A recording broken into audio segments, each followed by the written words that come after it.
අපි කතා කරන්න බැලුවේ සාමාන්‍යයෙන් උසස් පෙළ MCQ paper එකට එන පොදු කරුණු කිහිපයක්. හරි. ඕගනික් පාර්ට් එක මුලින්ම මම කතා කරලා දෙන්නම්. හරි මේකේ මේ සෙෂන් එකේදී ඕගනික් පාර්ට් එකේ තියෙන MCQ point set එක තමයි කතා වෙන්නේ. හරි. පළවෙනි කතාව තමයි සමාවයවිකතාවෙන් ඔයාලට එන්න පුළුවන් කතාවක්. සමාවයවිකතාව කියන එක පොඩ්ඩක් මම අයිඩියා එකක් ඔයාලට දෙන්නම්කෝ. පළවෙනි කියන ත්‍රිමාණ සමාවයවක තමයි ගොඩාක් වෙලාවට මේකේ තියෙන්නේ. හරි. ත්‍රිමාණ සමාවයවික කොටස් දෙකකට අපිට බෙදන්න පුළුවන්. ත්‍රිමාණ සමාවයවික කියන එක බෙදෙන කොටස් දෙක තමයි පළවෙනි එක ප්‍රකාශ සමාවයවික. හේවත් ප්‍රතිරූප අවයව. හරි. ප්‍රකාශ හේවත් ප්‍රතිරූප අවයව සමාවයකතාව ඊට පස්සේ පාර ත්‍රිමාණ හේවත් ජ්‍යාමිතික සමාවයකතාව. ඔන්න ඔය දෙක මතක තියාගන්න. හරි. ප්‍රතිරූප අවයව සමාවයකතාව නැත්නම් ප්‍රකාශ සමාවයකතාව දක්වන්නේ මෙන්න මෙහෙම කෙනෙක්. කාබන් කෙනෙක් ඉන්නවා. ඒ කාබන්ට අසමාන කාණ්ඩ A B D E කියලා අසමාන කාණ්ඩ හතරක් බැඳලා තියෙනවා නම් හරි කාබන් කෙනෙක්ට අසමාන කාණ්ඩ හතරක් බැඳලා තියෙනවා නම් මෙන්න මේ වගේ කාබන් කෙනෙක් කෛරල් කාබන් කෙනෙක් කියලා කියනවා. ඒ කෛරල් කාබන්ට ප්‍රකාශ සමාවයවික දෙකක් දක්වන්න පුළුවන්. හරි මෙයා සහ මෙයාගේ දර්පණ ප්‍රතිබිම්බය ප්‍රකාශ සමාවයකතාව දක්වනවා. හරි මෙහෙම ප්‍රකාශ සමාවයකතාව දක්වන්න නම් කවදාවත් මේ කාබන්ට දිත්ත බන්ධන ත්‍රිත්ත බන්ධන තියෙන්න බෑ. මොකද දිත්ත ත්‍රිත්ත බන්ධන තිබ්බොත් එහෙම අසමාන කාණ්ඩ හතරක් බැඳෙන්න බෑනේ. එතකොට බැඳෙන්න පුළුවන් දිත්ත බන්ධනයක් තිබ්බොත් අසමාන කාණ්ඩ 3යි. හරි ත්‍රිත්ත බන්ධනයක් තිබ්බොත් අසමාන කාණ්ඩ 2යි. එතකොට කාණ්ඩ හතරක් බැඳෙන්න නම් අනිවාර්යෙන් මෙන්න මේ කාබන් sp3 මුහුම්කරණය වෙන්න ඕන. ඒ කියන්නේ දිත්වවත් ත්‍රිත්වවත් බන්ධන තියෙන්න විදිහක් නැහැ. හරි අන්න එහෙම කෙනෙක්ට විතරයි ප්‍රකාශ හේවත් ප්‍රතිරූප අවයව සමාවයකතාව දක්වන්න පුළුවන්.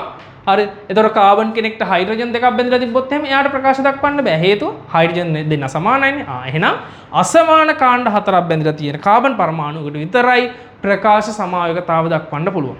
හරි ඊට පස්සේ පාර ත්‍රිමාණ හේවත් ජ්‍යාමිතික සමාවයකතාව වෙන්නේ C ඩබල් බොන්ඩ් C එකකින්. හරිද මෙන්න මේ C ඩබල් බොන්ඩ් C ට හරිද මේ කාබන්ටත් අසමාන කාණ්ඩ දෙකක් බැඳිලා ඒ කියන්නේ මෙතෙන්ද A මෙතෙන්ද B වෙන්න පුළුවන්. හරි මේ කාබන්ටත් අසමාන කාණ්ඩ දෙකක් බැඳෙනවා. මෙතෙන්ද A වෙලා මෙතෙන්ද B වෙන්න පුළුවන්. ඒකේ ප්‍රශ්නයක් නැහැ. හරි මේ දෙන්නට වෙන වෙනම සමාන කාණ්ඩ බැඳුනට ප්‍රශ්නයක් නැහැ. එකම කාබන්ට අසමාන කාණ්ඩ දෙකක් බැඳෙන්න ඕන. හරිද එතකොට මෙන්න මෙහෙම බැඳුන අවස්ථාවකදී එකම පැත්තේ සමාන කාණ්ඩ තියෙනවා නම් මෙන්න මේ ආකාරයට කියනවා සිස් ආකාරය කියලා. මෙයාගේ මෙන්න මේ ආකාරයට මෙහාට A තිබිලා මෙහාට A තිබ්බොත් එහෙම මේක B වෙලා D වෙන්නත් පුළුවන්. හරි ඒක ප්‍රශ්නයක් නැහැ. හරිද මෙන්න මේ විකර්ණේ සමාන කාණ්ඩ තිබ්බොත් එහෙම ඒකට අපි කියනවා ට්‍රාන්ස් සමාවයකතාව කියලා. හරිද මේකට කියනවා සිස් සමාවයකතාව මේකට කියනවා ට්‍රාන්ස් සමාවයකතාව. අවශ්‍යතාව මොකද්ද? දිත්ත බන්ධිත කාබන් කෙනෙක් ඉන්න ඕන. ඒ දිත්ත බන්ධිත කාබන්ලට වෙන වෙනම සලකනකොට හරි දිත්ත බන්ධිත කාබන්ල වෙන වෙනම සලකනකොට අසමාන කාණ්ඩ දෙක බැඳින් ඒ දෙන්නට සම්බන්ධ වෙන්න ඕන. කවදා හරි දිත්ත බන්ධිත කාබන්ගෙන් එක්කෙනෙක්ට හරි සමාන කාණ්ඩ දෙකක් තියෙනවා නම් ඒ කියන්නේ හයිඩ්‍රජන් දෙකක් තියෙනවා නම් මෙතිල් කාණ්ඩ දෙකක් තියෙනවා නම් එයා ජ්‍යාමිතික සමාවයකතාව දක්වන්නේ නැහැ. පැහැදිලි නේද? හරි. එතකොට පුතේ මෙන්න මෙයා ආවොත් එහෙම දැන් අපි බලමු මෙන්න මෙහෙම එකක් ආවොත් මොකද වෙන්නේ කියලා.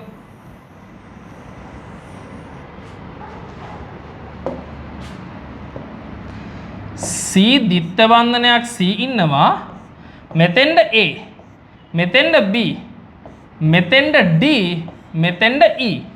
දැන් මෙයාගෙත් පුතේ මේකේ පැත්ත මාරුණ එක්කන මෙයාගේ මේ ජ්‍යාමිතික සමාවය කියන්නේ C ඩබල් බොන්ඩ් C මේක එහෙම්ම තියෙනවා A B මේක E වෙලා මේක D වෙනවා. ඒ කියන්නේ මේකේ පැත්ත මාරු වෙනවා. එහෙම වුණාම පුතේ මෙයාගේ ජ්‍යාමිතික සමාවයවිකේ තමයි මේක.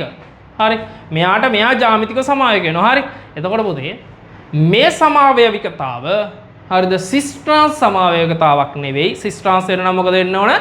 මේ කාබන්ට සහ මේ කාබන්ට වෙන වෙනම සමාන කාණ්ඩ දෙකක් බැඳෙන්න ඕන. දැන් මේ අවස්ථාවේදී සමාන කාණ්ඩ දෙකක් බැඳිලා නැහැ. ඒ හින්දා මේකට කියනවා E-set සමාවකතාව කියලා. හරි E-set සමාවකතාව දක්වන්නේ මෙයාලා cis trans දක්වන්නේ සමාන කාණ්ඩ දෙකක් තියෙනවා නම්. හරි ඔන්න ඔය සමාවකතාව එන්න පුළුවන්. හරි ඊට පස්සේ කතා කරන්න පුළුවන් ප්‍රකාශ සමාවයවිකයක්ව තිබියදී ඒක පාරත්‍රිමාන උනාද නැද්ද කියලා. උදාහරණයකට අපි හිතමුකෝ HBr අයින් කරනවා කියලා. හරි HBr Br එකක් තියෙනවා Br එක අයින් කරාම ඩබල් බොන්ඩ් එකක් එනවනේ. එතකොට ඔයා බලන්න ඕන හරි ඩබල් බොන්ඩ් එක ආවට පස්සේ ඩබල් බොන්ඩ් කාබන් වලට අසමාන කාණ්ඩ බැඳලා තියෙනවා නම් ඒක ප්‍රාර්ථිමාන දක්වනවා. හරි එහෙම බැඳලා නැත්තම් දක්වන්නේ නැහැ. හරි අපි උදාහරණයකට යමු. මෙන්න මෙයා CH2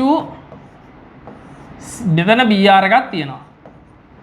CH2 CH3 මෙන්න මෙයාට මම දානවා මධ්‍යසාරීය KOH. දැම්මට පස්සේ මොකද වෙන්නේ? මේ Br එක මේ ආබද හයිඩ්‍රජන් කාබන්ගෙන් හයිඩ්‍රජන් අරගෙන CH2 double bond CH CH3 හදනවා. මෙහෙම ඇදුවා කියලා කියන්න පුතේ. හරි. මෙහෙම ඇදුවොත් එහෙම දැන් මේ ද්විත්වබන්ත කාබන් කෙනෙක්ට හයිඩ්‍රජන් දෙකක් තියෙනවා. මෙයා පුතේ ජ්‍යාමිතික සමායකතාව දක්වන්නේ නැහැ. නමුත් අපි හිතමුකෝ Br එක මෙන්න මෙතන තිබ්බා කියලා. CH2 CH මෙන්න මෙහෙම කෙනෙක් අපි ගමු මෙතන Br CH2 CH3 මෙයාට මධ්‍යසාරීය KOH දැම්මට පස්සේ මොකද වෙන්නේ පුතේ? CH3 C hydrogen double bond C hydrogen CH3 හැදෙනවා. එතකොට පුතේ මෙන්න මෙයා ද්විත්වබන්ත කාබන් දෙන්න අසමාන කාණ්ඩ දෙක ගන්න බෙදලා තියෙනවා. එහෙනම් එයා ජ්‍යාමිතික සමායකතාව දක්වනවා. මෙයා ජ්‍යාමිතිය දක්වන්නේ නැහැ. මෙයා ජ්‍යාමිතිය දක්වනවා. ඔන්න ඕක තමයි පුතේ කතාව. හරි. ඊට පස්සේ ඔය කතාව අපි කතා කරන්න ඕන ඔය පළවෙනි MCQ පොයින්ට් එක. ඔයාලා MCQ පොයින්ට් පොත ගත්තා නම් හරි ඔය MCQ පොයින්ට් පොතේ පළවෙනි පොයින්ට් සෙට් එක විදිහට මම ඒ ටික දාලා තියෙනවා. හරි. ඒ පළවෙනි පොයින්ට් ටික බලන්න මේ පාර්ට් එක කතා කරලා. හරි. මේ ටික හොඳට බලලා පළවෙනි පොයින්ට් සෙට් එක බලන්න. හරි. ඊට පස්සේ ඔයාලට දෙවෙනි එතන සමායකතාව වෙනස් වෙන්නේ කොහොමද? ඔය කතන්දර ටික කතා කරනවා. කෙටි ක්‍රම ටිකකුත් කතා කරලා තියෙනවා. හරි. හරි. ඊට පස්සේ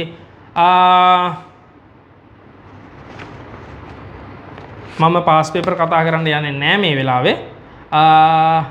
අපි ගමු ඔක්සිහරණය ඔක්සිකරණය පැති ටික. හරි. මුලින්ම ගමු ප්‍රාථමික ඇල්කොහොලයක්. R CH2 OH කියන එක ප්‍රාථමික ඇල්කොහොලයට අපි දානවා නිර්ජලීය PCC කියන එක නා. එතකොට දුබලව ඔක්සිකරණය වෙලා R C ද්විත්ව බන්ධනයක් හෝ හයිඩ්‍රජන් බවට පත් වෙනවා. මේකට මම දානවා ප්‍රබල ඔක්සිකාරකයක් වන හරිද ප්‍රබල ඔක්සිකාරක. හරි ප්‍රබල ඔක්සිකාරකයක් දැම්මොත් R C ද්විත්ව බන්ධනයක් හෝ OH බවටම ඔක්සිකරණය වෙනවා. පුතේ මෙන්න මේ ප්‍රාථමික ඇල්කොහොලයට කෙලින්ම ප්‍රබල ඔක්සිකාරකයක් දාලා කාබොක්සිල් කරන්නත් පුළුවන්. හරි මොකද්ද වෙන්නේ? ප්‍රාථමික ඇල්කොහොලයට කෙලිම ප්‍රබල ඔක්සිකාරකයක් දැම්මොත් එයා කාබොක්සිල් වල නවතින්නේ. හරි. හැබැයි ප්‍රාථමික ඇල්කොහොලයකට දුබල ඔක්සිකාරකයක් දැම්මොත් එයා ඇල්ඩිහයිඩේ නවතිනවා. ඒ ඇල්ඩිහයිඩේට ප්‍රබල ඔක්සිකාරකයක් දාලා අපි කාබොක්සිල් අම්ලයට ගෙනියන්න පුළුවන්. හරි. ඊට පස්සේ පුතේ මෙන්න මෙහෙම වැඩක් කරන්න පුළුවන්. ඔයාට මෙන්න මේ ඇල්ඩිහයිඩේ කියන එකන ආපහු ප්‍රාථමික ඇල්කොහොලේ බවට පත් කරන්න දුබල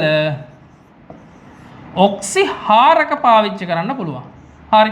එතකොට මේ ඇල්ඩිහයිඩේ කියන එක නා ප්‍රාථමික ඇල්කොහොලයට ගෙනියන්න ඕන නම් අනිවාර්යෙන් පාවිච්චි කරන්න ඔයා දුබල ඔක්සිහාරකයක්. කාබොක්සිල් අම්ලය ප්‍රාථමික ඇල්කොහොලයට ඔයා ගෙනියනවා නම් පාවිච්චි කරන්න පුතේ ප්‍රබල ඔක්සිහාරකයක්. හරි. අනිවාර්යෙන් ඇල්ඩිහයිඩයක් ප්‍රාථමික ඇල්කොහොලේ බවට පත් කරන්න නම් අනිවාර්යෙන් පාවිච්චි කරන්න ඕන දුබල ඔක්සිහාරකයක්. හරි. කාබොක්සිල් අම්ලයක් ප්‍රාථමික ඇල්කොහොලේ බවට පත් කරන්න නම් ප්‍රබල ඔක්සිහාරකයක් පාවිච්චි කරන්න වෙනවා. හරි.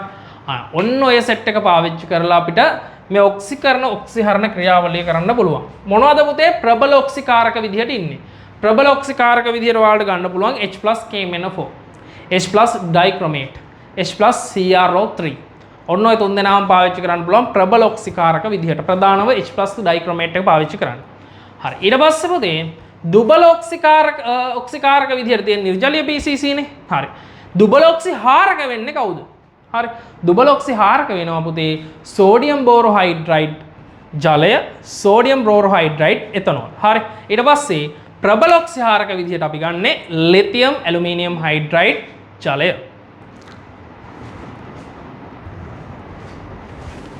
මේ ටික තමයි සාමාන්‍යයෙන් ඔක්සිජන් අඩංගු සංයෝගයක් ඔක්සිහරණය කරන්න පුළුවන් කට්ටිය.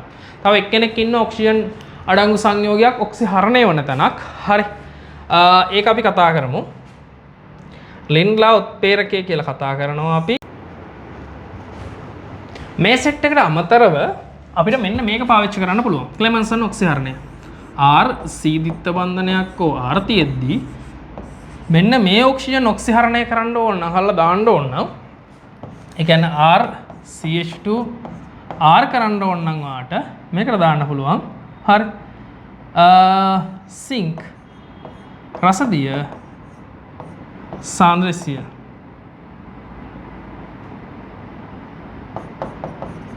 සිංක් රසදිය සාන්ද්‍රසිය දැම්මට පස්සේ ක්ලෙමන්සන් ඔක්සිහරණයෙන් අපිට මෙයාව මේක බවට පත් කරගන්න පුළුවන්.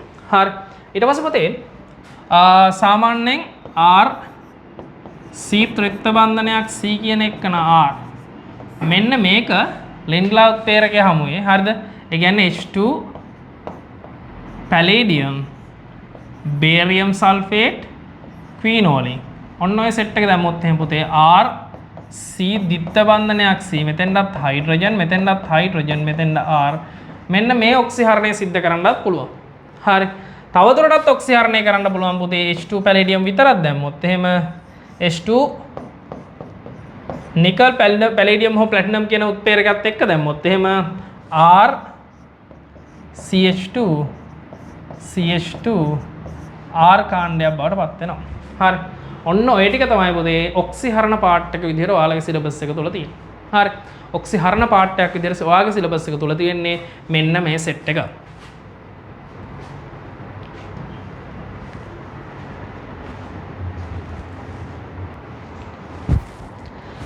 ඔයාලගේ ඔක්සිකරණයක් විදිහට මෙන්න මේ පාර්ට් එක අහන්නත් පුළුවන්. බලන්න. R C ත්‍රිත්ව බන්ධනයක් C හයිඩ්‍රජන් තියෙනවා. මේකට මම දානවා Hg2+. තනුක H2SO4. දැන් මම මොකද වෙන්නේ? මෙයා පත් වෙනවා පුතේ R C ද්විත්ව බන්ධනයක් ඕ CH3 බවට. හරි මෙන්න මේ පාර්ට් එක පොඩි ඔක්සිකරණ පාර්ට් එකක් වෙනවා. හරි ඔක්සිකරණාංගය වෙනසක් වෙනවා. හරි. එතකොට ඒක ඔක්සිකරණ පාර්ට් එකක් විදිහට ගන්නත් පුළුවන්. හරි. හරි පුතේ. මම ඊට පස්සේ කතා කරන්නම් ටිකක් නෙවෙයි ගොඩාක් වැදගත් පාර්ට් එකක්. ග්‍රිනාඩ් ප්‍රතිකාරකයේ හැසිරීම. සාමාන්‍ය ග්‍රිනාඩ් ප්‍රතිකාරකය කියන එක නා පොසිටිව් තැනක් දැක්ක තමයි පහර දෙනවා. හරි. අපි දන්නවා ආම්ලිකතා ශ්‍රේණිය වල දන්නවනේ. හරි. කොහොමද එන්නේ? ඇල්කේන, ඇල්කීන, ඇල්කයින, ආන්තික ඇල්කයින, ඇල්කොහොල, ජලය, මෙතනෝල්, ෆීනෝල්, නයිට්‍රොෆීනෝල්, ඊට පස්සේ කාබොක්සිල් අම්ල, බෙන්සොයික් අම්ලය, නයිට්‍රොබෙන්සොයික් ඔය විදිහට පාතට යනවනේ. සාමාන්‍ය පුතේ R ග්‍රිනාඩ් ප්‍රතිකාරකය ගත්තොත් R MgX කියන එක නා ගත්තොත් එහෙම මේක කෙලින්ම ආන්තික ඇල්කයිනේට වඩා ආම්ලික ඕනම හයිඩ්‍රජන් කෙනෙක්. ඒ කියන්නේ ආන්තික ඇල්කයිනේ සහ ආන්තික ඇල්කයිනේට වඩා ආම්ලික ඕනම හයිඩ්‍රජන් කෙනෙක්ට මෙයා පහර දීලා ඉවරවලා මේ MgX එක ගලවලා එයාට දීලා R එක්කනට හයිඩ්‍රජන් සෙට් කරනවා. උදාහරණයකට මෙහෙම හිතන්නකෝ. R C ත්‍රිත්ව බන්ධනයක් C හයිඩ්‍රජන් තියෙන මාධ්‍යයකට මෙයා දැම්මොත් පුතේ මෙන්න මේ හයිඩ්‍රජන්. හරි. අපි මේ හයිඩ්‍රජන් රතු පාට අඳිමු. මෙන්න මේ හයිඩ්‍රජන් පුතේ ගැලවිලා මෙතෙන් එනවා. මේක ගෙනිහිල්ලා මෙතෙන් එනවා. ඒ කියන්නේ පුතේ මෙන්න මෙහෙම වැඩක් වෙනවා. අර තිබ්බ හයිඩ්‍රජන් මෙන්න මෙතෙන් එනවා. මෙතන MgX එක පුතේ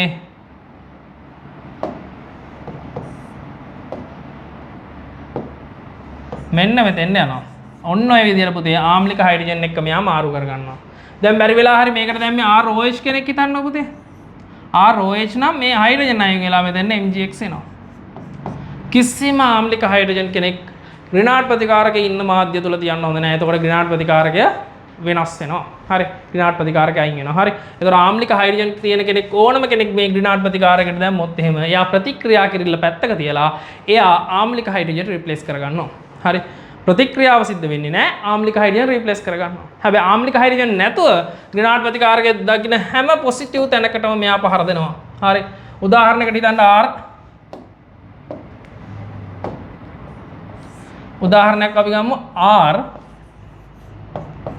C දිත්ත බන්ධනයක් හෝ හයිඩ්‍රජන්ට R1 minus MgBr ඉන්නවා. මෙන්න මෙයාගේ පහර දීම ගැන කතා කරමු අපි. මෙයා අනිවාර්යෙන් මෙතෙන්ට පහර දෙනවා. පහර දීලා මේක මෙහාට කැඩෙනවා. හරි. ඊට පස්සේ පුතේ මෙතෙන් මේක සම්බන්ධ වෙනවා. හරි. මේ විදිහටම මෙයා දකිනවා RX එක. ඒ කියන්නේ අම්ල ක්ලෝරයිඩ්. ඒකටත් පහර දෙනවා. කීටෝනයක් තිබ්බොත් පුතේ ඒකටත් පහර දෙනවා. හරි. එස්ටරයක් තිබ්බොත් ඒකටත් පහර දෙනවා. හැබැයි පුතේ මුඩ පහර දෙන්නේ නැහැ. R C දිත්ත බන්ධනයක් හෝ OH කියන එක්කනට පහර දීමක් සිද්ධ වෙන්නේ නැහැ. හේතුව මොකක්ද? මේ වගේම පොසිටිව් තැනක් මෙතනක් තියෙනවා. හැබැයි පහර දෙන්නේ නැහැ. හේතුව තමයි පුතේ මෙතන තියෙනවා ආම්ලික හයිඩ්‍රජන් කෙනෙක්. ආම්ලික හයිඩ්‍රජන් MgBr ගෙන් රීප්ලේස් වෙනවා. හරි. ආම්ලික හයිඩ්‍රජන් මෙතෙන්ට ගිහිල්ලා ඉවරලා MgBr මෙතෙන් එනවා. අන්තිමේට මේ ග්‍රීනාඩ් ප්‍රතිකාරකයේ ක්‍රියාව අඩාල වෙනවා. මේ නිසා මෙයත් එක්ක ප්‍රතික්‍රියාවක් නැහැ. අනිත් කට්ටියත් එක්ක ප්‍රතික්‍රියා කරනවා. ඕක හොඳට මතක තියාගන්න. හරි. ඔය ග්‍රීනාඩ් ප්‍රතිකාරකයේ ප්‍රතික්‍රියාව. ග්‍රීනාඩ් ප්‍රතිකාරකයේ ආය ප්‍රතික්‍රියා කරන තැනක් තමයි පුතේ මෙන්න මෙහෙම තිබ්බොත් එහෙම. R C H2 X එකක් තියනවා කියලා හිතන්න. මේක ඩෙල්ටා මයිනස් මේක ඩෙල්ටා ප්ලස් වෙනවානේ පුතේ. හරි. මෙතන බන්ධනේ තියෙනවානේ. එතකොට මොකද වෙන්නේ? R MgBr කියන එකන මෙතනින් ඇවිල්ලා මෙතෙන්ට පහර දීලා මේ බොන්ඩ් එක මෙහාට කඩලා දානවා. එතකොට හැදෙනවා පුතේ RCH2 Mg sorry RCMG මේක R කියමු R1 කියමුකෝ R1. ඒ කියන්නේ මේක ගිහිල්ලා මෙතෙන්ට සම්බන්ධ වෙනවා. ඔන්න ඔය වගේ වැඩ ගොඩක් මෙයා කරනවා. හරි. ඒ හින්දා මේ ප්‍රතිකාරකය ගැන හොඳ අධ්‍යයනයක් කරන්න. ඔය ටික මම MCQ point පොතේ දාලා තියෙනවා. හරි. ඒ ටික බලන්න. පොතේ ඊළඟට කතා කරලා තියෙනවා 2 4 DNP ගැන. හරි. 2 4 ඩයිනයිට්‍රොෆෙනිල් හයිඩ්‍රසීන්. හරි. 2 4 DNP එක පුතේ ප්‍රතික්‍රියා කරන්නේ ඇල්ඩිහයිඩ් හා කීටෝන විතරයි. හරි. ඇල්ඩිහයිඩ් හා කීටෝන රත්දබලි සායමක් ලබා දෙනවා. ඕක තමයි ඔයා දැනගන්න ඕනේ 2 4 DNPත් එක්ක. වෙන කිසිම කෙනෙක් ප්‍රතික්‍රියා කරන්නේ නැහැ. ඇල්ඩිහයිඩ් හා කීටෝන විතරයි. හරි. 2 4 DNP එක ප්‍රතික්‍රියා කරන්නේ ඇල්ඩිහයිඩ් හා කීටෝන විතරයි කියන එක මතක තියාගන්න. ඊට පස්සේ ඔයාලට එන්න පුළුවන් කෙනෙක් තමයි ඇමෝනිය සිල්වනයිට්‍රේට්.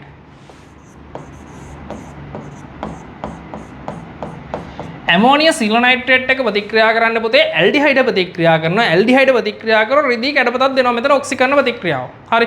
මොකක්ද වෙන්නේ? R C දිත්ත බන්ධනයක් හෝ හයිඩ්‍රජන් කියන එක නේද ඇල්ඩිහයිඩ් කියන්නේ පුතේ. මෙයාව පත් වෙනවා R C දිත්ත බන්ධනයක් හෝ O Ag+ බවට. හරි. sorry. O- බවට පත් වෙනවා. හරි. Ag+ නෙවෙයි Na+. හරි. මොකද සෝඩියම් හයිඩ්‍රොක්සයිඩ් මාධ්‍යනේ.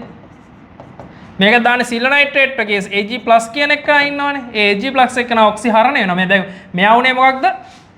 මේක හොඳට බලන්න. මේ ඇල්ඩිහයිඩේ ඉන්නේ. හරි ඇල්ඩිහයිඩය. හරි. මෙතනදී ධන එකකින් ඔක්සිකරණ අවස්ථාවේ හිටියා. මෙතෙන් යනකොට ධන 3 ඔක්සිකරණ අවස්ථාවට ගියාගෙන ඔක්සිකරණයක් සිද්ධ වෙනකොට සිල්ව+ කියන එක නා Ag බවට ඔක්සිහරණය වෙනවා. මේක ඔක්සිකරණ ප්‍රතික්‍රියාවක්. හරි. ඊට පස්සේ පුතේ මෙන්න මේ වගේම R C ත්‍රිත්ත බන්ධනයක් CH අපි මේ ඇමෝනිය සිල්වනයිට්‍රේට් දැම්මොත් එහෙම R C ත්‍රිත්ත බන්ධනයක් C Ag බවට පත් වෙනවා. හරි. මේක පුතේ සුදු අවක්ෂේපයක්. එතකොට ඇමෝනිය සිල්වනයිට්‍රේට් හැමුවේ සුදු අවක්ෂේපයක් දෙන්නේ ආන්තික ඇල්කයින. ඇමෝනිය සිල්වනයිට්‍රේට් එක්ක රිදී කැඩපතක් දෙන්නේ ඇල්ඩිහයිඩ් සහ කීටෝන. sorry aldehyde. හරි. ඇමෝනිය සිල්වනයිට්‍රේට් එක්ක රිදී කැඩපතක් දෙන්නේ ඇල්ඩිහයිඩ් විතරයි. ටොලන්ස් ප්‍රතිකාරකය කියලා මේකට කියනවා. හරි. හරි පුතේ. ඊට පස්සේ ඔයාලට කතා කරලා තියෙන්නේ සෝඩියම් කාබනේට් සෝඩියම් බයිකාබනේට් ගැන. පුතේ සෝඩියම් කාබනේට් සෝඩියම් බයිකාබනේට් එක්ක ප්‍රතික්‍රියා දක්වන්නේ කාබොක්සිල් අම්ල විතරයි කියලා මතක තියාගන්න. නයිට්‍රොෆීනෝලයක් දක්වනවා. හරි. නයිට්‍රොෆීනෝලය සහ ඊට වඩා ආම්ලික කට්ටියනේ. ඒතකොට ප්‍රධාන වශයෙන් සෝඩියම් කාබනේට් නැත්නම් සෝඩියම් බයිකාබනේට් එක්ක ප්‍රතික්‍රියා කරනවද මේ ප්‍රතිකාරකය? මෙන්න මෙයත් එක Na2CO3 NaHCO3. හරි. මේ දෙන්නත් එක ප්‍රතික්‍රියා කරනවා ද කියලා හුවොත් එහෙම ප්‍රතික්‍රියා කරන්නේ කාබොක්සිල් අම්ල සහ හරි කාබොක්සිල් අම්ල විතරයි. ඔයාලට කියන එන්නේ කාබොක්සිල් අම්ල. හැබැයි නයිට්‍රොෆීනෝල ප්‍රතික්‍රියා කරනවා. එන්නේ කාබොක්සිල් අම්ල කියන එක හොඳට මතක තියාගන්න. හරි. සෝඩියම් කාබනේට් නැත්නම් සෝඩියම් බයිකාබනේට් එක ප්‍රතික්‍රියා කරනවද මේ කට්ටියකින් කියලා හුවොත් එහෙම ඔව් කවුද කාබොක්සිල් අම්ල නම්. හරි. කාබොක්සිල් අම්ල තියෙනවා නම් විතරයි එහෙම ප්‍රතික්‍රියා කරන්නේ. ඒක මතක තියාගන්න. හරි පුතේ. ඊට පස්සේ HBr ආකලනයේ ප්‍රධාන ක්‍රම දෙකකට සිද්ධ වෙනවා. සාමාන්‍යයෙන් ඕනම HX කෙනෙක් ආකලන HBr නෙවෙයි ඕනම HX කෙනෙක් දැම්මොත් එහෙම හරි HX කෙනෙක් දැම්මොත් එහෙම දිත්තමන්ත කාබන් වලින් ස්ථායි කාබ කැටායනය හැදෙන තැනට X එක එනවා. කෙටියෙන් කිව්වොත් එහෙම හයිඩ්‍රජන් වැඩි තැනට හයිඩ්‍රජන් ගිහලා හයිඩ්‍රජන් අඩු තැනට X එක එනවා. හැබැයි පෙලක් අවස්ථාවලදී හයිඩ්‍රජන් වැඩි තැනට නෙවෙයි යන්නේ. ඒ වගේ උදාහරණයකුත් අපි කතා කරමු. සාමාන්‍යයෙන් HX ආකලනය කරන ඕනම HX කෙනෙක් HBr HCl HI කියන ඕනම HX කෙනෙක් හරි සාමාන්‍යයෙන් හරි හයිඩ්‍රජන් වැඩි තැනට හයිඩ්‍රජන් යනවා හයිඩ්‍රජන් අඩු තැනට මේ Br එක එනවා. ඒ කියන්නේ R CH CH2 මෙන්න මෙයාට මම HBr HX ආකලනය කරනවා. ආකලනය කරොත් එහෙම R C හයිඩ්‍රජන් මෙතෙන්ට X එක එනවා මෙතෙන්ට CH3 වෙනවා. හේතුව මොකද්ද පුතේ? මෙතන දිත්තමන්ත කාබන්ගෙන් මෙතන හයිඩ්‍රජන් එකයි මෙතන හයිඩ්‍රජන් දෙකයි හයිඩ්‍රජන් වැඩි මෙතෙන්ට. එතෙන්ට හයිඩ්‍රජන් කෙනෙක් ආවා හයිඩ්‍රජන් අඩු තැනට X එකක් ආවා HX ආකලන ඔය විදිහට සිද්ධ වෙනවා. පැහැදිලි නේද? හරි පුතේ. ඊට පස්සේ ඊළඟ කතාව පුතේ මෙහෙම එකක් තිබ්බොත් එහෙම බෙන්සීන් වලයක් තියෙන තැනකට C හයිඩ්‍රජන් CH2 මෙතන ඩබල් බොන්ඩ් එකක් තිබ්බොත් පුතේ දැනටත් පොඩ්ඩක් පැත්තට දුනා. හරි. හරි බලන්න. නෑ මෙහෙම ගමුකෝ අපි. මෙහෙම තිබ්බොත් පුතේ R කාණ්ඩයක් මෙහෙමත් R කාණ්ඩයක් තියෙනවා. දැන් පුතේ හයිඩ්‍රජන් වැඩි කාබන් හිතන්න. අපිට බැලුව බැලමට හයිඩ්‍රජන් වැඩි කාබන් වෙන්නේ මෙයා. හැබැයි පුතේ මෙතෙන්ද ධනාරෝපණයක් ආවොත් එහෙම මේ කාබන්ට ධනාරෝපණයක් එනවා මේ කාබන්ට ධනාරෝපණයක් එනවා. ඔය දෙකෙන් පුතේ මේක තෘතීක කාබ කැටායනයක් තමයි. හැබැයි පුතේ මෙයා ගත්තොත් ද්විතීක කාබ කැටායනයක් වුණාට බෙන්සිල් කාබ කැටායන මේ බෙන්සීන්ට ඍජුව බැඳුණු කාබ කැටායනයක්.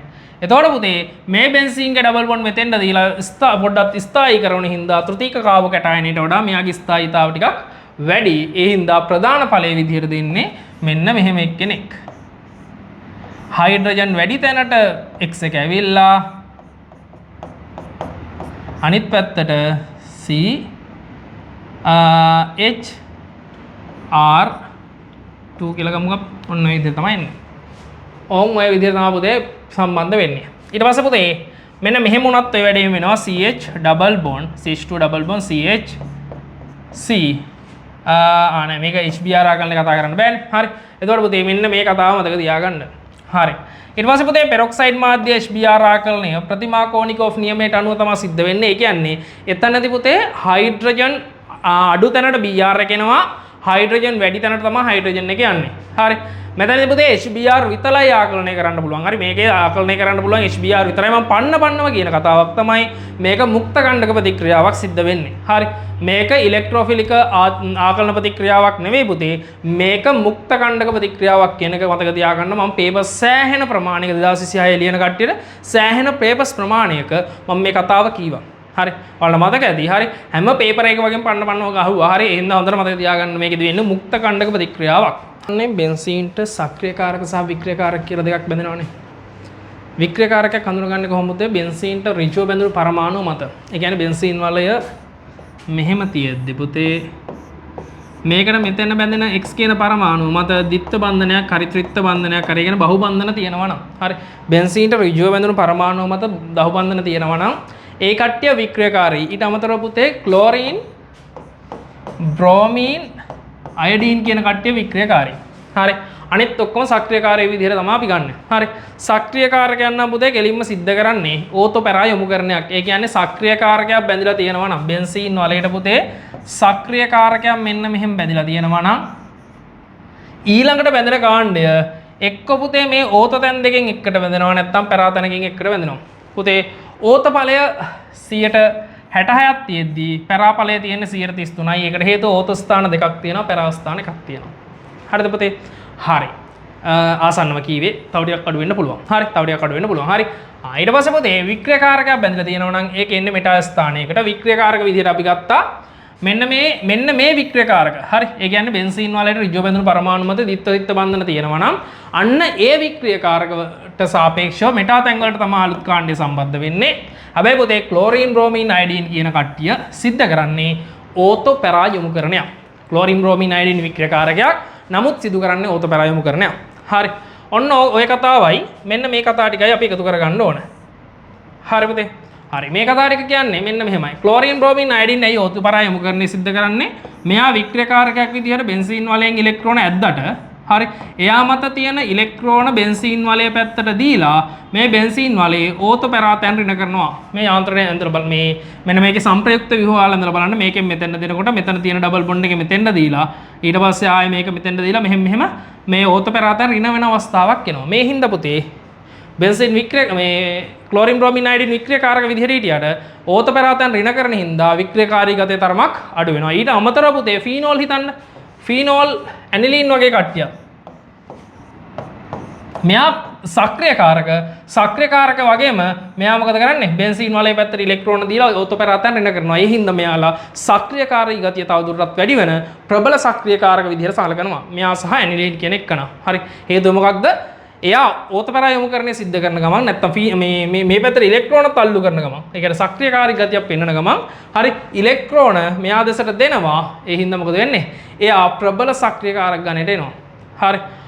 මෙයා සහ ෆීනෝල් කියන කට්ටිය ප්‍රබල ෆීනෝල් සහ ඇනිලින් කියන දෙන්නම ප්‍රබල සක්‍රියකාරක විදිහට එනවා. එතකොට පුතේ මේ සක්‍රියකාරී ප්‍රබලතාව වැඩි වෙන්න මේ බෙන්සීන් වලට කාණ්ඩයක් සම්බන්ධ වීමේ හැකියාව වැඩි වෙනවා. එතකොට සාමාන්‍ය ප්‍රබල වික්‍රියකාරක බැඳිලා තියෙනකොට තමයි බෙන්සීන් වලට අඩුම ප්‍රබල වික්‍රියකාරක. ප්‍රබල වික්‍රියකාරක කියන්නේ පුතේ NO2 වෙන්න පුළුවන්, සයනයිඩ් එක වෙන්න පුළුවන්. හරි. COOH කාණ්ඩයක් තෝරන්න ගන්න පුළුවන්. මේ ප්‍රබල වික්‍රියකාරක බැඳිලා තියෙනකොට හරිද? ප්‍රබල වික්‍රියකාරකයක් බැඳිලා තියෙනකොට පුතේ අලුතෙන් කාණ්ඩයක් සම්බන්ධ වීමේ හැකියාව අඩුයි. ඊට වඩා පුතේ වික්‍රියකාරකයක් බැඳිලා තියෙනකොට සම්බන්ධ වීමේ හැකියාව වැඩි වෙනවා. අලුතෙන් කාණ්ඩයක් සම්බන්ධ වීමේ හැකියාව ඔයාගෙන් අහුවොත් එම් ප්‍රබල වික්‍රියකාරකයක් බැඳුනොත් තමයි කියන්නේ NO2 CN ඊට පස්සේ COOH කාණ්ඩයක් වගේ කෙනෙක් ඉන්නකොට එහෙම සම්බන්ධ වීමේ හැකියාව අඩු වෙනවා. ප්‍රධානම CN සහ NO2. හරි. ඊට පස්සේ වික්‍රියකාරකයක් බැඳලා තියෙනකොට සම්බන්ධ වීමේ හැකියාව අඩුයි. ඊට වඩා වික්‍රියකාරකයක් වුණත් ක්ලෝරින් බ්‍රෝමීන් අයඩීන් කියන X කාණ්ඩයක් සම්බන්ධ වුණොත් එහෙම මෙයාට වඩා සම්බන්ධ වීම අලුත් කාණ්ඩයක් සම්බන්ධ වීමේ හැකියාව වැඩි වෙනවා. ඊට වඩා බෙන්සීන් වලට සම්බන්ධ වීමේ හැකියාව වැඩි. ඊටත් වඩා බෙන්සීන් වලට සක්‍රියකාරකයක් බැඳලා තියෙනකොට සම්බන්ධ වීමේ හැකියාව වැඩි. ඊටත් වඩා පුතේ ප්‍රබල සක්‍රියකාරකයක් වෙන OH කාණ්ඩයක් හරි NH2 කාණ්ඩයක් හරි බැඳලා තියෙනකොට අලුතෙන් කාණ්ඩයක් සම්බන්ධ වීමේ හැකියාව වැඩි. ඒතර බෙන්සීන්ට අලුතින් කාණ්ඩයක් සම්බන්ධ වීමේ හැකියාව හොත් මේ පිළිවෙලට වැඩි වීගෙන යනවා. හරි. Cl මේකට කියනවා vinyl chloride එක කියලා. මේ කට්ටිය ආංශික දිත්ත බන්ධනයක් පෙන්වනවා. ඒ කියන්නේ මෙන්න මේ එක සැරේ කළා මෙයා මෙතෙන්ට කඩලා මෙතන සංප්‍රයුක්ත වේව දක්වනවා. මෙයාටත් පුළුවන් මෙහෙම දාලා සංප්‍රයුක්ත දක්වන්න. මෙයාටත් මෙතෙන්ට දානකොට මේක කඩලා ගිහිලා සංප්‍රයුක්ත වේවක් හැදෙනවා. ඒ සංප්‍රයුක්ත වේවවලදී මෙන්න මෙතෙන්ට ආංශික දිත්ත බන්ධනයක් තියෙනවා. ඒ කියන්නේ හැමතිස්සෙම නැති සංප්‍රයුක්ත වේවවලදී තියෙන දිත්ත බන්ධනයක් තියෙනවා. ඕක හින්දා පුතේ මෙන්න මේක කඩන්න බෑ. මේක කඩන්න පුළුවන් එකම ක්‍රමය තමයි මෙන්න මේ දෙන්නව කඩන්න පුළුවන් එකම ක්‍රමය තමයි හරි අපි ඍණාත්මක ප්‍රතිකාරක හදාගන්න එක. හරි වෙන කිසිම ක්‍රමයකට මේක අයින් කරන්න බෑ. හරි. එතකොට පුතේ මෙන්න මේ දිත්ත බන්ධනයේ තියෙන හින්දා සාමාන්‍ය ඇල්කොහොල දක්වන ප්‍රතික්‍රියා ෆීනෝල දක්වන්නේ නැහැ. සාමාන්‍ය ඇල්කිල් හේලයිඩ් දක්වන ප්‍රතික්‍රියා මේ ඇල්කිල් හේලයිඩ් දක්වන්නේත් නැහැ. උදාහරණයකට PCl5 එක්ක මෙයා ප්‍රතික්‍රියා කරොත් එහෙම හරි මොකුත් සිදු වෙන්නේ නැහැ. මේ කෑල්ල මොකුත් වෙන්නේ නැහැ. හැබැයි මෙහෙම එක්කෙනෙක් හිටියා කියන්න CH2OH හරි දැන් PCl5 එක්ක ප්‍රතික්‍රියා කරොත් එහෙනම් පුතේ මේක Cl වෙනවා. හැබැයි මේක Cl වෙන්නේ නැහැ. උදාහරණයක් මෙයක් ඉන්නවා කියමු C දිත්ත බන්ධනයක් OH තියෙනවා. ඒ කියන්නේ කාබොක්සිල් අම්ලයක් තියෙනවා. දැන් PCl5 එක්ක ප්‍රතික්‍රියා කරොත් මෙයත් OH වෙනවා. මේකත් Cl වෙනවා. මේකත් Cl වෙනවා. නමුත් පුතේ මෙන්න මේක Cl වෙන්නේ නැහැ. හොඳට මතක තියාගන්න බෙන්සීන්ට බැඳිච්ච OH හරිද කවදාවත් PCl5 එක්ක ප්‍රතික්‍රියා කරන්නේ නැහැ. ඒ කියන්නේ ඇල්කොහොල දක්වන ප්‍රතික්‍රියා දක්වන්නේ නැහැ. හරි ඇල්කොහොලය මේ CO බන්ධනයෙන් කඩිලා සිදුවන ප්‍රතික්‍රියා දක්වන්නේ නැහැ. හැබැයි OH බන්ධනයෙන් කැල්ල මෙහි මේ OH බන්ධනය කැල්ල ඇල්කොහොල දක්වන ස්ටරීකරණය වගේ වනම් දක්වනවා. හරි ඒව මතක තියාගන්න. හරි හරි ඒකෙත් හැම ස්ටරීකරණයම දක්වන්නේ නැහැ. හරි ඊට පස්සේ ෆීනෝල් සහ ඇනිලීන් කියන දෙන්නා මම ඉස්සෙල්ලා කතා කරපු කෙනා. හරි. OH හරි. මෙන්න මේ ෆීනෝල් මේක ඇනිලීන්. මෙන්න මේ දෙන්න මතක තියාගන්න. මේකට Br2 ලික්විඩ් එක දැම්මොත් එහෙම පුතේ. හරි. සුදු අවක්ෂේපයක් එනවා කොහොමද හැදෙන්නේ? මෙතන OH, මෙතන Br, මෙතන Br, මෙතනත් Br. හරි. මෙතන ගත්තොත් එහෙම පුතේ ඇනිලීනුත් එහෙමයි සුදු අවක්ෂේපයක් හදනවා. NH2 Br Br Br මේ විදිහට පුතේ මේ දෙන්න සුදු අවක්ෂේප හදනවා. හරි. ඕකත් හොඳට මතක තියාගන්න. MCQ පොයින්ට් එකක් එන්න පුළුවන් බෙන්සීන් වලයකට කාණ්ඩයක් සම්බන්ධ වීම ගැන. හරි බෙන්සීන් වලයකට කාණ්ඩයක් සම්බන්ධ වීමේදී සංප්‍රයුක්ත ව්‍යුහයක් නොවන්නේ වගේ අහන්න පුළුවන්.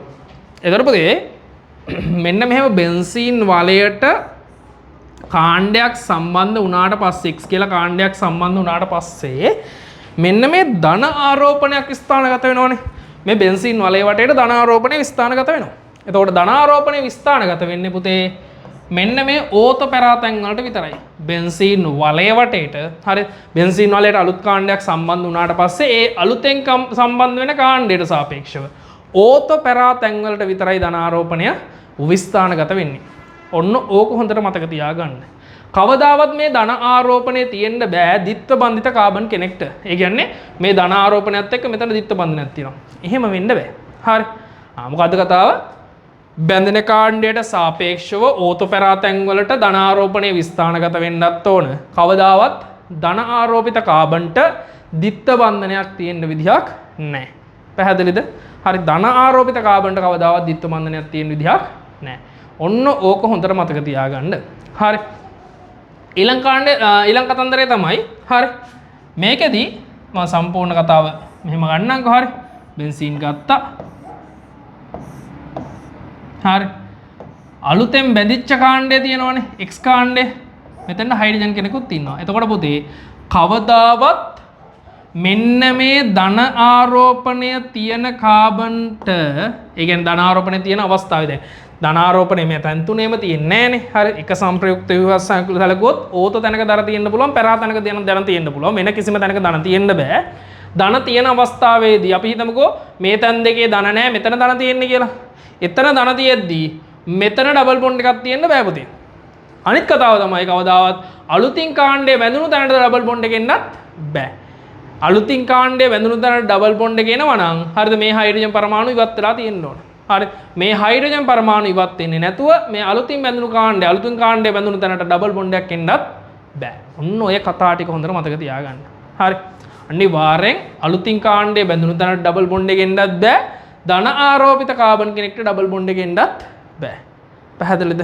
හරි ඊට පස්සේ අනිවාර්යෙන් ඉලෙක්ට්‍රෝන වැඩි තැනක ඉඳන් ඉලෙක්ට්‍රෝන අඩු තැනට සම්පූර්ණ ඊතල පාවිච්චි කරන්න ඕන. මේකේ භාග ඊතල එන්න බෑ. හරි බෙන්සීන් යාන්ත්‍රණවල සාමාන්‍ය යාන්ත්‍රණවල භාග ඊතල එන්න බෑ. භාග ඊතල එන්නේ මෙතෙන් ක්ලෝරිනීකරණය වගේ යාන්ත්‍රණවල. හරි බෙන්සීන් යාන්ත්‍රණයක භාග ඊතලයක් එන්න බෑ. ඔන්න ඔය පොයින්ට්ස් ටික හොඳට මතක තියාගන්න. ඕවා සාමාන්‍යයෙන් පට්ට ගන්න පොයින්ට්. හරි අනිවාර්යෙන් ඒ ටික බලා ගන්න. හරි ඊට පස්සේ පුතේ මම ඔය මේ ඔයාලගේ බෙන්සීන් ටියුට් එකේ දීලා තියෙනවා මෙතෙන් ක්ලෝරිනීකරණ යාන්ත්‍රණය ගැන පොඩි කතන්දර ටිකක්. හරි මේ කොටස් කොටස් තුනකට බෙදන්න පුළුවන් යාන්ත්‍රණය දාම ආරම්භක පියවර ක්‍රියා දාම ආරම්භක. හරි ආරම්භක දාම ප්‍රචාරණ දාම අවසාන. හරි දාම ආරම්භක පියවර එකයි තියෙන්නේ පුතේ Cl මෙහෙම ඉඳගෙන ආලෝකය වැඩුණාට පස්සේ Cl මුක්ත කණ්ඩක දෙකක් බවට පත් වීම මේක තමයි පුතේ දාම ආරම්භක පියවර. දාම ප්‍රචාරණ පියවරේදී වෙන්නේ පුතේ මුක්ත කණ්ඩකයකින් පහර දීලා නව මුක්ත කණ්ඩකයක් හැදෙන එක තමයි දාම ප්‍රචාරණ පියවරේදී වෙන්න ඕනේ. ඒතකොට දාම ප්‍රචාරණ පියවරන් නම් අනිවාර්යෙන් මුක්ත කණ්ඩකයකින් පහර දීම අනිවාර්යයි. අලුතින් මුක්ත කණ්ඩකයක් සෑදීමත් අනිවාර්යයි. එතන මුක්ත කණ්ඩකයකින් පහර දීලා අලුත් මුක්ත කණ්ඩකයක් හැදෙන එක තමයි දාම ප්‍රචාරණ පියවරේදී වෙන්නේ. දාම අවසාන පියවරේදී පුතේ මුක්ත කණ්ඩක දෙකක් එකතු වෙන්න ඕන. හරි මුක්ත කණ්ඩක දෙකක් එකතු වෙනවා නම් ඒක දාම අවසාන පියවරක්. මුක්ත කණ්ඩකයකින් පහර දීලා නව මුක්ත කණ්ඩකයක් හැදෙනවා නම් ඒක දාම ප්‍රචාරණ පියවරක්. ඔන්න ඕක මතක තියාගන්න. ඊට පස්සේ පුතේ කවදාවත් හයිඩ්‍රජන් මුක්ත කණ්ඩක මෙන්න මේකෙදි හැදෙන්නේ නැහැ. හරි හයිඩ්‍රජන් මුක්ත කණ්ඩක මේක හැදෙන්නේ නැහැ. ඒකත් හොඳට මතක තියාගන්න. කොහේ හරි තැනක දාම මේ මොන කියන්නේ මෙතෙන් ක්ලෝරිනීකරණය මොකක් තිබ්බත් මොන ප්‍රතික්‍රියාවක් තිබ්බත් හරිද මුක්ත කණ්ඩක හැදෙන ප්‍රතික්‍රියාවක් තිබ්බොත් ඒක වැරදි. මුක්ත කණ්ඩක හයිඩ්‍රජන් කෙනෙක් හැදෙන එක. හරි මුක්ත කණ්ඩක හයිඩ්‍රජන් කෙනෙක් හැදෙනවා තියෙනවා නම් ඒක වැරදි. හරි හයිඩ්‍රජන් මුක්ත කණ්ඩකයක් මේකෙදි හැදෙන්න බෑ. බෑම තමයි. පැහැදිලිනේ? හරි. අපි යමු ඊළඟ කතාවට. හරි. ආදාම් ප්‍රචාරණ පියවර මම උදාහරණයක් කියන්න මෙන්න මෙහෙම. හරි. C හයිඩ්‍රජන් Cl හයිඩ්‍රජන් තියෙනවා. Cl මුක්ත කණ්ඩකයෙන් ගහනවා. දැන් මුක්ත කණ්ඩකයකින් පහර දෙනවා. හරි. මුක්ත කණ්ඩකයෙන් පහර දීලා මුක්ත කණ්ඩකයක්ම හැදෙනවා මේ. Hydrogen Cl මුක්ත කණ්ඩකයක්. හරි. මුක්ත කණ්ඩකයකින් පහර දීලා මුක්ත කණ්ඩකයක් හැදෙනවා නම් ඒකට අපි කියන දාම ප්‍රචාරණ පියවරක් කියලා. හරි. මේකෙදි හැදෙනවා තමයි HCl. හැබැයි Cl C හයිඩ්‍රජන් මේ මුක්ත කණ්ඩකයයි මේ මුක්ත කණ්ඩකයයි එකතු වෙලා හරිද අලුතින් එකක් හදන්න පුළුවන්. හරි. කොහොමද? C hydrogen Cl. හරි. මේක දාම අවසාන පියවරක්. හේතුව මුක්ත කණ්ඩක දෙකක් එකතු වෙලා අලුත් කෙනෙක් හැදෙන එක. හරි. ඒ හින්දා ඒක දාම අවසාන පියවරක්. ඒකත් හොඳට මතක තියාගන්න. හරි. මේකත් පොඩ්ඩක් බලන්න පුතේ ඩයිසෝනියම් ලවණේ සෑදීම. සාමාන්‍යයෙන් ඇනිලීන් කෙනෙක් NH2 කෙනෙක්ට ඇමීන් කෙනෙක්ට කරන්න බැරි වැඩක් ඇනිලීන් කරනවා. හරි. සාමාන්‍යයෙන් ඇමීන් එකට HNO2 දැම්මොත් OH බවට පත් වෙනවා. හැබැයි මේ ඇනිලීන් කියන එකනට හරි 0.5 සෙල්සියස් අංශකවලදී හරිද HNO2 දැම්මොත් එහෙම පුතේ නැත්නම් NaNO2 HCl දැම්මොත් පුතේ මේක ඩයිසෝනියම් ලවණය බවට පත් වෙනවා. මේක අපි N2Cl හරි මෙයා බවට පත් වෙනවා. හරි පුතේ මේ N2Cl කියන එක නා පොඩි වැඩ ටිකක් කරනවා. එකක් තමයි ෆීනෝල එක්ක ප්‍රතික්‍රියා කරලා ෆීනෝලේ පිටිපස්සට ගහනවා. හරි ෆීනෝලේ පිටිපස්සට ගහනවා කියන්නේ මෙන්න මෙහෙම වැඩක් වෙනවා. හරිද OH එක මෙහෙම තියෙනවා නම් මෙන්න මෙතෙන්ට ඩයල් එක සෙට් වෙනවා. මෙන්න ඩයිසෝනියම්ගේ වැඩේ. හරි. ඊට පස්සේ පුතේ මෙයා ගත්තොත් එම් බීටා නැප්තෝල්. හරි. බීටා නැප්තෝල්ගේ මෙන්න මේ පොසිෂන් එකට පහර දෙනවා. බීටා නැප්තෝල් කියන්නේ මෙයා පුතේ OH.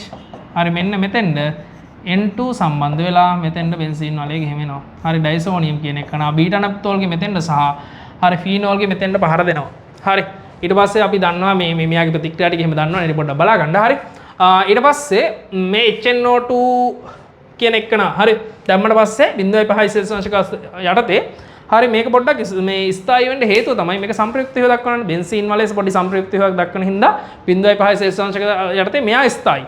නමුත් පුතේ දැන් අපි ගත්තොත් එහෙම මෙන්න මෙහෙම කෙනෙක් ඇල්කිල් කාණ්ඩයක් එක්ක ඇල්කින් NH2 එක ඇමීන් එකක් කියන්නේ ඇමීන් එකක් ගත්තොත් එහෙම පුතේ මේ ඇල්කි ඩයිසෝනියම් හදන්නේ නැහැ.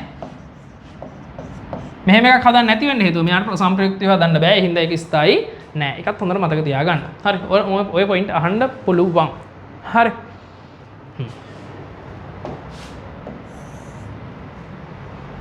ඊට පස්සේ අපි ආන්තික ඇල්කයින් හිතන්න ආන්තික ඇල්කයින් ඉස්සෙල්ලා පොඩ්ඩක් කතා කරා. හරි. C ත්‍රිත්ව බන්ධනයක් C hydrogen. හරි. මෙයාට CuCl HCl දැම්මොත් CuCl ඇමෝනියා දැම්මොත් එහෙනම් මොකද වෙන්නේ? R C ත්‍රිත්ව බන්ධනයක් C Cu බවට පත් වෙනවා. මේක චොක්ලට් දුඹුරු අවක්ෂේපයක්. හරි. ඊට පස්සේ ඒවා දන්නවා සිල් ඇමෝනියා සිල්නයිට්‍රේට් දැම්මොත් සුදු අවක්ෂේපයක් හම්බ වෙනවා කියලා කලින් කතා කරා. හරි. මෙන්න මේක තමයි ඔයාලට අමුතෙන් එන්න පුළුවන් එකක්. හරි. එතකොට ඕන්න සෝඩියම් දැම්මොත් එහෙම R C ත්‍රිත්ව බන්ධනයක් C Na plus හැදෙනවා. මේක මේ අයනික වල වැදෙන්නේ. ඒ හින්දා මේක ජලයේ දිය වෙනවා. හරි. හැබැයි මේක අඳුර ගන්න පුළුවන් මේකෙදි H2 පිට වෙනවා. හරි. මේක සෝඩියම් වෙනකොට සෝඩමයිඩ් දැම්මොත් NH2 දැම්මොත් එහෙනම් පුතේ ඇමෝනියා පිට වෙනවා. ඔන්න ඔය ටික පොඩ්ඩක් just idea එකක් ගන්න. හරි. හරි. සාමාන්‍ය ෆීනෝලයක් ගත්තොත් එහෙම මේ ෆීනෝලෙට Fe දැම්මොත් මොකක් වේද? සාමාන්‍ය සැලිසිලික් අම්ලයට Fe දැම්මොත් දම් පාටක් එනවා කියලා ඔයාලා දන්නවනේ. හරි. සැලිසිලික් අම්ලෙත් ෆීනෝල් කැලලා තියෙන හින්දා තමයි කාබොක්සිල් සහ ෆීනෝල් කැලලා තියෙන හින්දා එක එක අනුපාත වලට බෙදෙන්න පුළුවන්. හැබැයි මෙතන ගත්තොත් එහෙම ෆීනෝල්ට හරිද Fe ධන තුන දැම්මොත් එහෙම හරි මේකත් දම් පාට වෙනවා. ඒකත් මතක තියාගන්න. හරි. ඊට පස්සේ ආය අහන්න පුළුවන් ඇල්ඩෝ සංගණනය ගැන. හරි. ඇල්ඩෝ සංගණනය වෙන්න නම් C ද්විත්ව බන්ධනයක් ඕ කාබන්ට යාබද කාබන් මත හයිඩ්‍රජන් කෙනෙක් තියෙන්න ඕන. හයිඩ්‍රජන් කෙනෙක් නැතිනම් හරි නැති කිසිදු අවස්ථාවක ඇල්ඩෝ සංගණනය සිද්ධ වෙන්නේ නැහැ. හොඳට බලන්න C ද්විත්ව බන්ධනයක් ඕ කාබන්ට හරිද යාබද කාබන්ගේ හයිඩ්‍රජන් කෙනෙක් තියනවාද කියලා හයිඩ්‍රජන් කෙනෙක් නැත්නම් හරිද ද්විත්ව බන්ධ කාබන් වලට අපි කියනවා ඇල්ෆා කාබන් කියලා. ඇල්ෆා කාබන් මත හයිඩ්‍රජන් කෙනෙක් නැත්නම් ඇල්ෆා හයිඩ්‍රජන් කෙනෙක් නැත්නම් කිසිම විදිහට ස්වයං සංගණනයක් වෙන්නේ නැහැ. හැබැයි වෙනත් ඇල්ෆා කාබන් ඇල්ෆා හයිඩ්‍රජන් කෙනෙක් ඉන්න කෙනෙක් එක්ක ඇල්ලෝ සංගණනයක් වෙන්න පුළුවන්. එකම ඵලයේ ස්වයං සංගණනය වෙන්නේ නැහැ මේ අවස්ථාවේදී. ඒකත් හොඳට මතක තියාගන්න. හරි. මේ පුතේ මම ස්පීඩ් ඔයාලට මතක් කරලා දුන්නේ ඔයාලට උදව්වක් විදිහට. හරි. ඔයාලා ඔය ටික සහ කතා කරපු ටික ඊටු ටික බලන්න සහ මම දාලා තියෙනවා ඔයාලට උදව්වක් විදිහට සමරියක්. හරි. MCQ සමරියක් PDF එකක් විදිහට දීලා තියෙන්නේ. හරි. ඒ PDF එකත් හොඳට බලලා හරි එක්සෑම් එකට ගේමක් ගහමු. ඕගනික් පාර්ට් එක මෙතනින් ඉවර කරනවා. අපි ෆිසිකල් පාර්ට් එකෙන් හම්බෙමු. හරි.